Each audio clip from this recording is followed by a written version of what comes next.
Okay, fast forward to October, and the haunt season is already in full swing. And I'm there in the haunt, and I got my undead hillbilly outfit going, rocking it. And that one night, I was working in sewer hallway, which is an L-shaped hallway meant to look like a sewer tunnel. It's got mason brickwork along the sides, it's got sewer pipes running through it, and a whole lot of ink dripping out of them. It's got flickering lights, and a scent dispenser in it, which dispenses this lovely aroma of smelly poo gas. It's an extra bit of detail we go through just for you. Some nights, I can still smell it. Then I wake up screaming. Anyway, I'm in there, that hallway, and my routine is that I'm hunting for game, like hunting sewer rats. And I got my prop shotgun with me, which, by the way, is a fake shotgun. For the love of God, do not bring real guns in there and use them as props. It's a bad idea all around. So I'm there with my fake shotgun. I'm looking around for possible game to shoot at. And the thing about this hallway is that it has a mechanism in it. It's got a motion sensor. And when the beam is broken on that motion sensor, it sets off compressed air spray. It comes out one of the pipes. And when people trip that sensor, it shoots out this heavy rush of air in their faces. And heavy enough to like hurt anyone, but heavy enough to give them a real good shock. And what I would do with this mechanism is that I would fake fire my gun at the pipes just as they're stepping across the beam. So it would give off the effect that the bullets from my shotgun are hitting that pipe, blasting it open, and all that steam is rushing out of the pipe in their faces. And it's something that I was kind of proud of because I got a whole lot of good responses out of it. Not to toot my own horn, but toot toot. Anyway, this one night I'm in the hallway. The thing about that hallway is that it has really good acoustics to it. And you can really hear noises coming from the room right before you enter that tunnel. And it's a kitchen scene. And actors in there would bang on pots and pans. They'd yell at people coming through and try to give them a good scare. And well, this one night, this one group had this one guy, and it's kind of a stereotypical guy where he tries to act tough in front of the group, act like nothing's bothering him, and saying things like, "Ah, God, what are you banging stuff for? It's so annoying. God, this place isn't even scary, guys." And I can hear him going off, and I can tell that his speech is really slurred. I can tell just by the sound of him that he's had a few. And he's saying things like, "Oh, this place isn't even scary." I wanted to come into my hallway so bad, just to see what I could do with him. And he does. He enters the hallway, and I can still hear him going through the hall, even though I can't see him just yet. He's going through, he's trying to act tough. He's going, "Hey guys, come on man, let's see what's next. Yeah." He comes around the corner in eyesight of me. And he's pointing back at the group. Yeah, he's leading the group, by the way. He's pointing back at him. He's nodding his head. And he turns his face over to where I'm at. So he sees me, I see him. And I'm sort of ducked between this sewer pipe. And my routine goes as such. Whoa! Almost blew your head clean off there. Jesus, boy. Look at my sewer rats, but guess I found something bigger. Hey, buddy. See any good looking rats around here? Something I can bring home to my family? Now, he's not really saying anything to me. He's just taking me in, just staring me down, and he's just walking forward, just looking at what I'm about. And He's almost reaching that point where he's about to hit the motion sensor. And I'm slowly aiming my gun at the sewer pipe. And he's still not saying anything. He trips the sensor. And I fire my gun off. Fake fire my gun. And this heavy rush of air shoots out from the sewer pipe. It hits him in the face. Doesn't just surprise him, it also knocks the hat off his head. He goes stumbling away from the wall into the wall across from the tunnel. He still can't keep his balance, so he stumbles into the wall. He stumbles back into the group behind him, who, by the way, saw this whole thing transpire. He stumbles back into them. He falls down on his ass, and he's stumbling around. He's trying to grab people's pant legs and whatnot, trying to prop himself back up. He almost pants this one guy. Like, he's poor guy. He's just part of this group with this obnoxious douchebag, and he's getting his pants pulled down, and I felt sorry for that guy.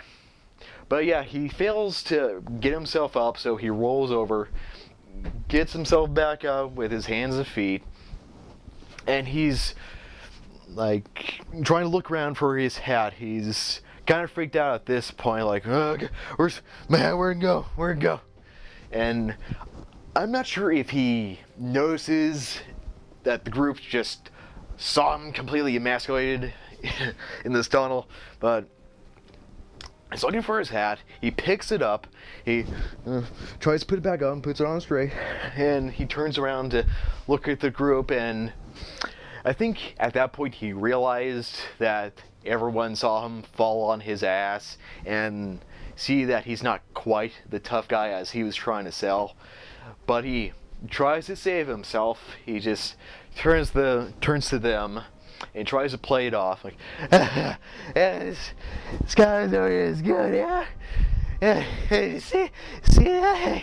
Yeah, man.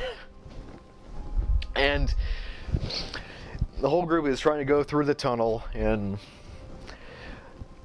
I'm trying to stay in character, not laugh my ass off. Still aiming my gun at like corners of the room, trying to look for sewer rats to shoot. He sort of lets the entire group go before him into the next room. So now he's bringing up the rear, probably so he doesn't get any more surprises. By the way, if you plan on getting in the back of the group to avoid any scares are going to happen no matter where you are in the group. Just so you know. But yeah, before he leaves the hallway I'm in, and just as everyone has left, he turns to me saying, yeah, man, you're pretty good.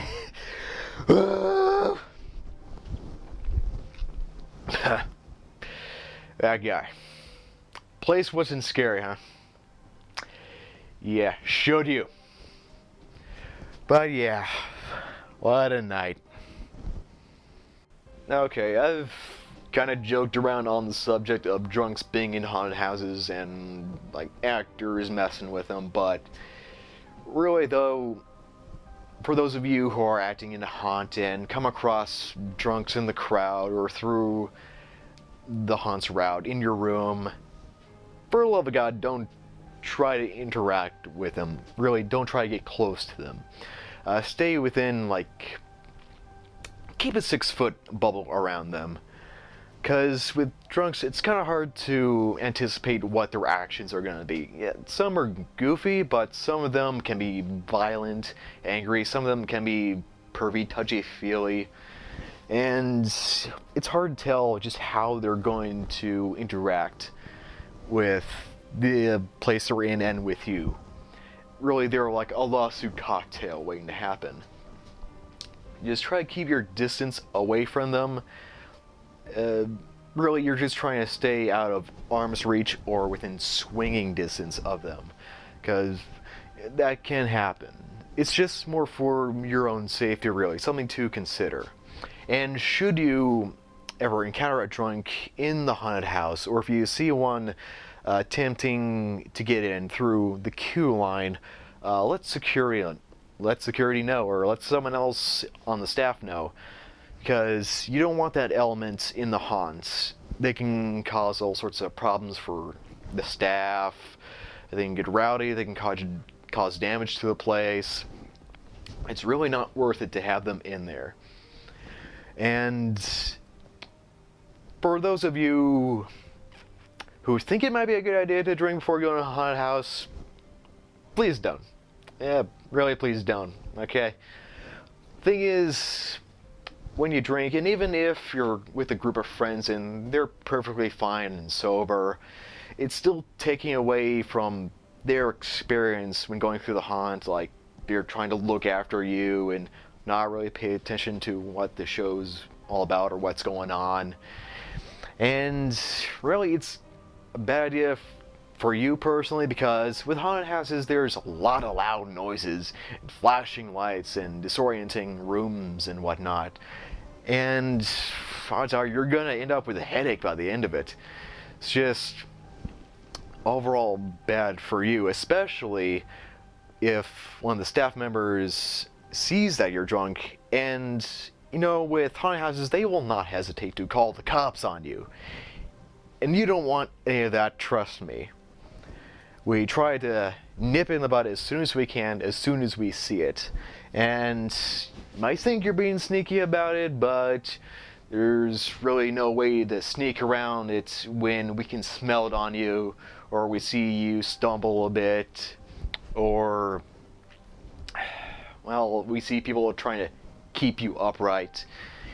Thing is, you can't really hide it, so why risk it in the first place? It's just going to take away from your experience and the people around you as well if you booze it up before you go in. Drink responsibly. Afterwards. You'll thank me for it. Not gonna lie, sometimes the haunt season can be a little stressful, but you know what? It's all worth it in the end. All the blood, the gallons of blood, the sweat, a little bit of tears.